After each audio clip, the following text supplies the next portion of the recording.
山东舰紧随美国军舰经过海峡后，训练画面遭到曝光。然而这次训练的时间却与之前不同，这是怎么一回事呢？敬请关注本期军事热点。前不久，我国海军的山东号航空母舰跟随美军军舰穿过海峡，随后就在我国周边海域进行一系列的军事演习。近日，关于我国山东号航空母舰的最新演习画面遭到曝光。由于它的演习时间与之前不同，所以引起了社会各界的广泛关注。据媒体报道，我国官媒近日在社交媒体上发布了一则关于我国海军山东号航空母舰最新的训练视频。据了解，这次训练任务采取了多模块同步分练的方式，对狭水道航行、夜间离码头、站位损管以及海上搜救等科目进行了一次专攻精练，并且这次训练重点加强了航空保障能力训练，进一步提升高强度保障作业下舰员的整体训练水平。然而，此前山东号航空母舰基本上都是在日间进行演习，但是这次它为什么会在晚上进行相关的训练任务呢？莫不是山东号准备开始在晚上行动了吗？对此，有分析人士发表了他的看法。据分析，山东号航空母舰这次只是一个普通例行训练，是根据年度计划做出的正常安排。由于战场上是不分白天和黑夜的，历史上很多次战争都是在晚上发动的，并且都取得了非常好的效果。因此，对于航空母舰来说，不管是在日间还是夜间，都要有非常成熟的作战能力，否则敌人在夜间发动突袭的话，那么没有夜间作战能力的航空母舰将会成为敌人主要攻击的对象。不仅如此，山东舰一旦拥有了非常成熟的夜间作战能力的话，那么在实战中，我军将可以在夜间对敌方进行军事打击，摧毁敌人重要设施。这样一来，我军的胜算将会进一步扩大。值得注意的是，山东舰已经进行了多次出海训练，分别于今年的5月下旬到6月中旬，整个9月以及10月中旬，总共进行了3次出海训练。最为重要的是，它的每一次训练基本上都有一些收获。前不久，山东号航空母舰的航母编队就已经在西太平洋海域进行了一次训练任务。对此，我国海军方面表示，山东号航空母舰自服役1年以来，顺利完成了实际使用武器、舰载机起降、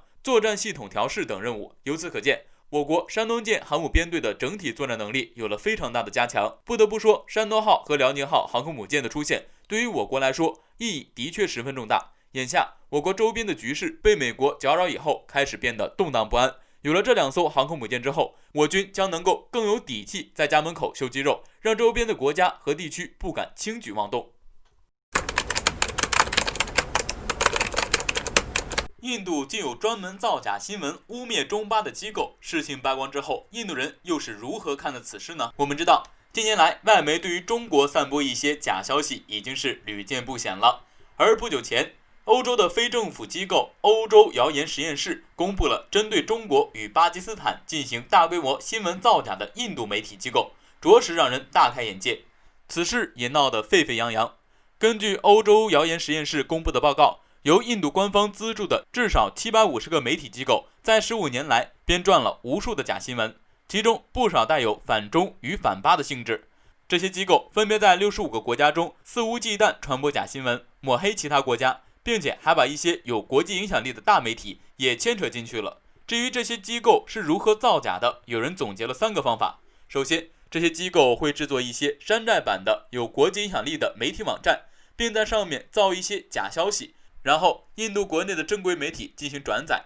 并且打着这些国际网站的名号，即使被查出来了，印媒也可以说自己不小心查到的是山寨网站的消息，弄错了，与自己无关。其次，印度的假新闻机构也会雇佣一些网络的水军，去国内外自己传播的相关假新闻下面进行一些评论，以达到混淆视听的目的。而这些水军除了扮成印度人，也会去扮演其他国家的人，打着中立的立场引导对印度有利的舆论。另外还有一招，那就是包装一些专家学者与知情人士之类的，去其他国家的一些反中与反巴的媒体上进行投稿，这些媒体对这些消息基本上是来者不拒的，然后印度媒体再转载过来，并且打着某些媒体的旗号，反正就与自己无关。总的来说，很多的印度人即使是在铁证面前也是拒不认错的，这也就证明了为啥这些反中反巴的假新闻在印度如此有市场。不少印度人只愿意相信自己相信的，而不是事实。当然，这些潜移默化的舆论战，我们也不要放松警惕。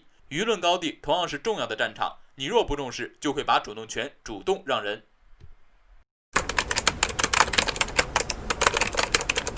就在我国制裁澳大利亚煤炭产业后，我国再次制裁澳大利亚另一产业，此举或将导致澳大利亚成千上万人失业，这是怎么一回事呢？敬请关注本期国际热点。近日，有80多艘运载澳大利亚煤炭的散货船在中国沿海等待卸货，然而这批价值8亿美元的煤炭却一直清关受阻，因此引发了不少船员的自杀念头。可是就在澳大利亚方面为此感到担忧的时候，澳大利亚方面又有一个噩耗传来。据媒体报道，中国海关暂停了从澳大利亚多地进口原木的贸易活动。据了解，我国以监测出林木害虫为由，相继暂停了从澳大利亚维多利亚州、南澳大利亚州、昆土兰州以及塔斯马尼亚州进口原木。然而，我国的这一正常举动却引起了澳大利亚方面的担忧，这是为什么呢？据了解，澳大利亚方面也是一个木材产业出口大国，而中国却占据了澳大利亚木材行业95%的出口。有数据统计，澳大利亚方面每年向中国出口高达16亿澳元的原木和制浆木材，其中的制浆木材是作为原木出口的低档木材。中国通常把这些木材用于生产厨房板、造纸以及生产生物能源等。由此可见，中国在澳大利亚木材产业上也是一个大客户。然而，正是因为中国暂停了从澳大利亚进口原木的交易，导致澳大利亚国内的木材产业已经有了上百号人失业。对此，有相关的业内人士表示，如果这一问题一直无法得到解决的话，那么澳大利亚未来将会有成千上万的人面临着失业，并且这位业内人士还透露称，澳大利亚的伐木工人目前已经贮存了非常多的制浆木材，但是由于流动性的缺乏，导致出口业务受阻。这样一来，不少公司将会因为无法解决库存问题，不得不减产甚至倒闭。虽然说澳大利亚政府已经向木材产业提供了5300万美元的资助，但是这对于他们来说无异于是杯水车薪。比较中国的全球制浆木材的主要买家，所以说澳大利亚想要避免这一问题，只能与中国协商。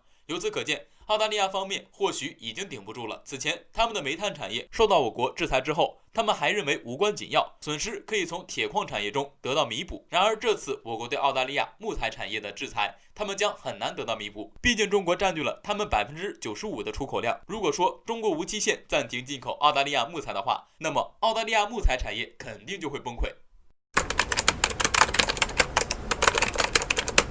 面对美国的步步紧逼，伊朗方面或许对以色列、美国同时发动打击，但是发动打击的时机却令人疑惑，这是为什么呢？敬请关注本期军事热点。近一段时间，美国空军的加油机在海湾地区的活动频繁日益增加。根据美军加油机的飞行轨迹来看，很多军事专家认为，美国方面很有可能会对伊朗方面发动军事打击。不仅如此，前段时间在美国驻伊拉克的大使馆被伊朗方面袭击了以后，美国总统特朗普也对伊朗发出了警告。由此可见，两件事情加起来，充分印证了这些军事专家的想法。为此，面对美国的步步紧逼，伊朗方面采取了相应的措施。